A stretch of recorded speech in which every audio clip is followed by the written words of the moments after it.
90% of Colorado barbecue that I've had.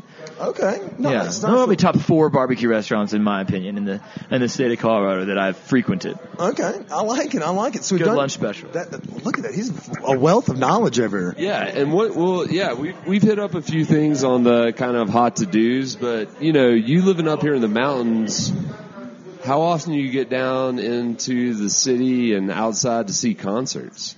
Well, now that I don't live in Durango anymore. I'm not 6 hours away or 6 and a half. I'm more about 1.5 if I like to speed. Which isn't really that bad. No, it's really not. Here comes all the Santas with their robes. Hey, Santas. Hey. Merry Christmas. The Santa baby's been sitting by the fire in a robe and a Santa hat. It's dumping outside. It's perfect. No, I mean, I get out to Red Rocks at least. I mean, in Durango, I used to get to Red Rocks once or twice a year. Okay. I try to catch someone's run there. Okay. The beauty of the living in the mountains is that you get such good music no matter where you are, whether it's Telluride Bluegrass Festival, Winter Wondergrass, and Steamboat. Shout out Scotty Bonfire. Vail Snow Days here, you got Modest Mouse and The Head and the Heart. You get so many free Vail shows just at your fingertips. Sometimes they get a little too popular for me, so I'm a curmudgeon-y old man sometimes and need to go to sleep early. You don't like mainstream? No, it's not that I don't like the mainstream. It's just I don't like fighting through crowds. We need more Trop House shows. Yeah, we need more. Hazy IPAs all over the place. We're going to do one show with all of them. But no, I mean, we're just lucky to live in this state. But I do make it to Denver five shows a year in the Denver metro area. What was the last show you caught at Red Rocks? The last show I caught at Red Rocks. That's a good question, Probably Chris. string cheese. Or widespread pain. Queso. I love string cheese. If you don't like string cheese, then I'll still be friends with you, but I'll try to get you to like them. Yeah, I like cheese. I think I liked them more when they had more of a bluegrass presence. Now they feel like they've gone a little more digital, so it's almost like a little Iodo-ish. It's kind of rubbed off. I liked Nershi and King kind of taking their shoes off and kicking it around. Like 5 years ago, they were primo. I feel like 10 years ago they were primo. And I mean, but 5 years ago was like when I started kind of like after that, I kind of lost a little bit, but. Of string cheese? A little bit. I think string cheese is thriving. I think they seem super happy, and I think that their tours seem to be going quite well. I don't know. But I catch them at Red Rocks, and if you can't play Red Rocks and make me happy, then you must be someone that's really bad. You must be LMFAO. Yeah. Have you been able to check out the Mission yet in Denver? I'm going to see a Leftover Salmon New Year's Eve show. Hey, we'll be there. Hey, we'll be there too. Nice. But yeah, we're rolling in for New Year's hot, and gonna catch some salmon at the Mission. That'll be my first Mission show. I if you need a place to stay, you can't stay with us, in but Vail, we drove over the pass here, Vail Pass, and caught Leftover Salmon at the 10 Mile Music Hall in Frisco. That was their first show, and that was always a great time. They're headed to Crested Butte as well. For those that are listening, it's already passed, but it was like the 27th, 28th as well. Yep. Just a seamless plug for our boy Andy. I mean, the Dillon Amphitheater caught cheese 2 nights at the Dillon Amphitheater in Dillon there. It's really hard to beat that. I went there. I went to the Dillon Amphitheater earlier this year and saw like Lake Street Dive, but that was the first time. Probably I've been amazing. There. Yeah, it was fucking fantastic. Lake Street Dive is at Telluride Bluegrass. The chicken whale, man. Whale. The Dillon Amphitheater. They need to have more concerts there. Like that place is exceptional. I think it's coming around. It's a smaller spot, so I think it's coming around. I think that the Ford Amphitheater in Vail has the capacity. I think it's a bigger capacity than Dillon Amphitheater. Really? It's just around. I'm sure Dillon's right there on that there's some water. Town of Vail restrictions that are out there that who and when can play. But but the Ford Amphitheater got Trey band there. Saw some Trey Anastasio solo band project, and for 2 nights there this summer. That's always nice. Hell yeah! With your shoes off and in the grass. Dude, we'll have to get up for New Year's Eve, but like, I'll be there. You're gonna love the Mission. I've been there. I'm sure I'll find Kip. Yeah, you'll find both. Kip's of us. hard not to find. I've been to the Mission twice now, and it's exceptional. Made for music. That's what I like to hear. Not sports. It really is. Made for music. It's great. But that does remind me, the Fillmore is also built for music. So for those that are curious, there's 4-night run of Humphreys for the New Year's Rage Repeat. Yeah, we were there on the 27th for that show. They've done this a lot. They've done this a lot. Yeah, this is like their 3rd or 4th time to do that 4-night run. There's people that met at Humphreys that have been friends for 15 years at the Fillmore. Dude, I'm sure just New Year's run. I mean, and they're celebrating 20 years, so I mean, I don't see Fillmore letting up any more than the snow outside. No, I think the last show I saw at the Fillmore was an Umphrey show. Was it? Yeah, New Year's round a couple years back. What's your thoughts on Bayless? Let's just go ahead and get that out of the way. Bayless? Yeah. He sings a great Heart of Glass. You ever heard a Blondie cover? Brendan Bayless will do it. He'll do it. I can't do his voice, man. It kills me. But that's just a personal opinion. And since they didn't want to come on the podcast to promote their show, they can suck it. We know you're listening, Stasik, and I know you read my messages. What's it called? But it's okay. It happens. All right. So we've done pretty good with getting kind of the intricacies of like the nitty gritty, best happy hour snacks, concerts, best show he's called recently. Are we missing any of our usual digs that we ask?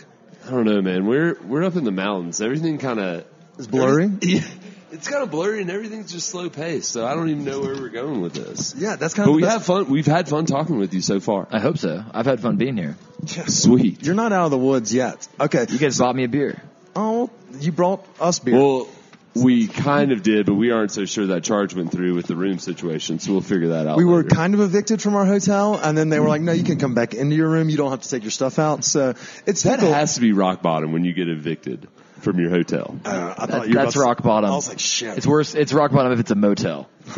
Yeah, when your car's bottom outside. if it's a hotel, but if you're getting evicted from the motel, then that's rock bottom. Yeah, it's when the doors open up to the outside, like nature, and you're like, fuck, it's cold, and it's icy, and you got like just been there, sister. The red roof inns of the world. Yep. Sir, your shit out's on the street. Yeah. Leave now. I feel like that's going to happen at our house one day. They're gonna be like, y'all Let's hope leave. not. Yeah. Okay, so you're not out of the woods, like I mentioned. We have another segment. This is called Rapid Fire. Okay. And this week it's brought to you by our friends at Stillwater Edible Company. They provide Ripple. I don't know if you've heard of Ripple edibles. I have not. It's a powdered substance. They come in 10 milligram.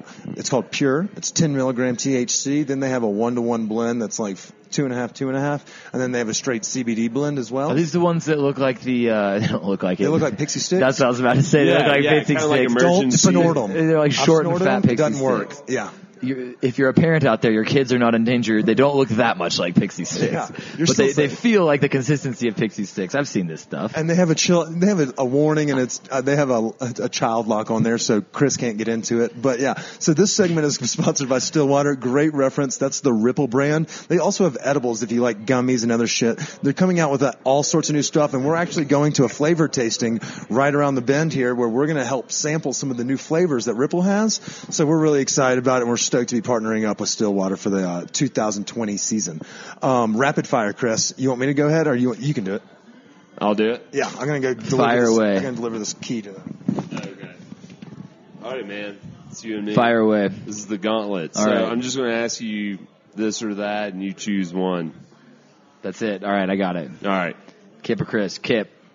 Well, fuck you. Good save. That's a great answer. We were friends beforehand, so I had a slight We're going to start throwing that into rapid fire. I do like that. Kip or Chris? Thank you, John, for bringing some new questions. Yeah. We'll throw that one in at the end. All right. So, here we go. Coffee or espresso? Espresso. Grateful Dead or Fish? Grateful Dead. Weed or booze? Weed. Whoa, I did not see Vodka that. or gin martini? Vodka martini. Yes, dude, we really are good friends. Suck it, Chris. Drums or no drums? Drums. Tacos or burgers? Tacos. Ski or board? Ski. That's not a question. East or West Coast rap? East Coast. Biggie Smalls. East Coast or West Coast IPAs? West Coast. Dogs, but not the ones that are terrible. Fuck shitty beer. Dogs or cats? Dogs. Duh. Top Gun or Ghostbusters? Top Gun. I told you we're like best friends. The Office or Saved by the Bell? Oh, neither. Ooh. I can't pick between two things I dislike. Wait, let's take a time out here. I'm one of the few people who will stand up in an office argument about how bad it is. Michael Scott creeps me out. Why? How does he not creep you out? I mean, yeah, he's cringeworthy because he's so awkward. It's too real. It's too real. I see these things happen in daily life. There's an office floating around somewhere with my company, and I don't know. I have coworkers. I've had coworkers. I don't know. It just creeps me out.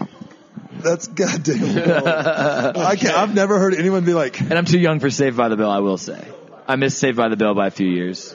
I didn't get cable TV until like 2004. What? Really? Yeah, we were an old Neanderthal family down there in Texas. That's kind of bizarre. I spent my time outdoors. Thank you. What were you doing outside? Like digging holes? Just digging holes in Texas? Kicking rocks around. Did you have internet? Yes, we had internet. Dial up. Yeah. But I was Saved by the Bell. I mean, LimeWire or Napster? LimeWire. Who's your favorite porn star? Ooh, Carter Cruz, because she passed out in my house in college. What? Yeah. Well, tell that story, please. Oh, man. Okay. I'll make it quick. No, go the long route. She doesn't care if she hears this either, because it happened. My roommate's girlfriend was a student at ECU, and she lived with this girl named Becca. I don't remember the last name. We were at my house in Chapel Hill, North Carolina, junior or senior in college, probably senior.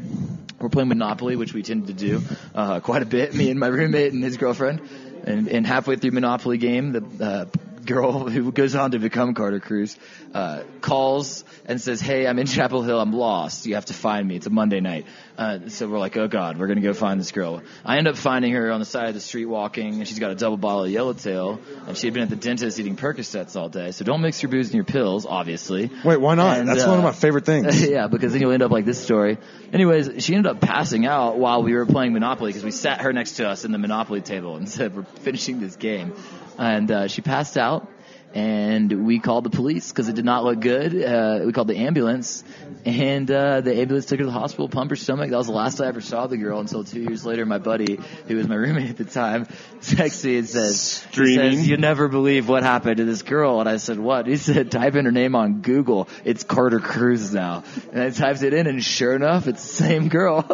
Yeah, there she is. It was like a year and a half. It did not take long. A year and a half later, she was a star. She won Starlet of the Year, I believe. I remember that. That was a good year, 2013. How much money do you think? You got to pull I think she was making a lot of money. 6 figs. Now she's a DJ. And you guys should have her on the show. You have a premium with me, and I'll tell her the story live. She won't remember who I am. And we'll just bring a big bottle of Yellowtail. Yeah. Wait, do you have her cell phone number still? No, I never had her number. Shiraz. I just drove around Chapel Hill looking for the girl to help her out. I was like, a porn star. She passed out in my kitchen. She goes, "I'm going to get a beer or get a water or something," and then we heard her hit the floor in the kitchen. And we go, "Oh my God!" So was she a random stranger y'all didn't know? She was friends with my roommate's girlfriend at the time. They lived 2 hours away in Greenville, North Carolina. And what an epic story! So who's your favorite porn star? I mean, I know more about Carter Cruz than most people do. Yeah. Holy crap! And that's the first time in a sketchy way. Yeah, it's not like, "Oh yeah, I tug it to her daily." No, we were like, "Who's this girl and why is she passing out in our house?" Like, she doesn't look like she's breathing right. We're calling the ambulance. Window and we were totally sober the entire time, playing Monopoly on a Monday night. We can't throw stones. We are board game guys as well. Yeah. This is a great Monopoly question. What's your first set of three that you go for? Yellow. The Marvin Gardens, Atlantic, and but what's your piece? Or blue, light blue. What's the piece that you want? You want the hotel on the baby blue. Oh, what it was? Oriental, race car. Vermont, and Connecticut. You're the race car guy. Mm-hmm. Where do you? I kind of like the key bump, the thimble, and I also don't mind. They've changed it up in the last couple of years. I was always the shoe. The ship is also a pretty good one, but I like the thimble / key bump. Shoe's a good one. I like the shoe. I'm a race car. I'm a fast mover. Okay. I mean, yeah, he goes blues all the way to light blues all the way to yellows. He's just trying to corner there's two different markets in jail. between is a waste of time. You either go cheap and fast early, or you go expensive and long haul. But it's I like to get the railroads and those the things. Worst idea ever. Yeah, I'd love to play Monopoly against you. Well, fuck you. I think that's a horrible angle. Should we live stream Monopoly game, guys? We should do that one day. We should have board games. I'll bring some beer. I'll bring some booze and some wine, and we can talk about all of it. And then by the time we're done we can call Carter Cruz halfway through and see if she picks up. Actually, you know what? Her manager, as her DJ career, her manager actually worked at this bar with me in college. Jack Gallagher, he's the man. He also manages a band called Mount Joy, if you guys know them. They're blowing up, but he out of Austin, Texas. Jack Gallagher is an old friend of mine, and I believe he's still her DJ manager. He's a talent guy, and yeah, I think she's under his portfolio. That's awesome. I'm about to do so much Google searches later on tonight. Oh, man. Dude, please don't tug it in the hotel room while I'm, in the room. That's so weird. I wouldn't do that. I would go to the bathroom. For the record, that was an excellent tangent that we just went down. That was great. It's a crazy story. It's one of the best ones that when people say, "What's your best story?" That's usually what it is. Yeah. That's the first time we've ever asked. My girlfriend's tired of hearing about when a porn star passed out in my kitchen, but That's what happens. What's up? Yeah, I just want to also clarify, it had nothing to do with anything we were doing. We were just being nice people trying to help this girl out. Yeah, I mean, casual Monday Monopoly. She had been drinking too much. Yeah, and we just wanted a bottle of Yellowtail. That's it. Yeah, no. Whatever happened to Yellowtail? That's still out there. It used to be the biggest thing, like back in the day. Like, Kendall Jackson was a big one for the Jackson moms when I was growing up. Yellowtail that Chardonnay huge. was everywhere. Yellowtail still is huge. Like it or not, you might have grown out of it, but Yellowtail is still bigger than ever. I felt Just like Mike's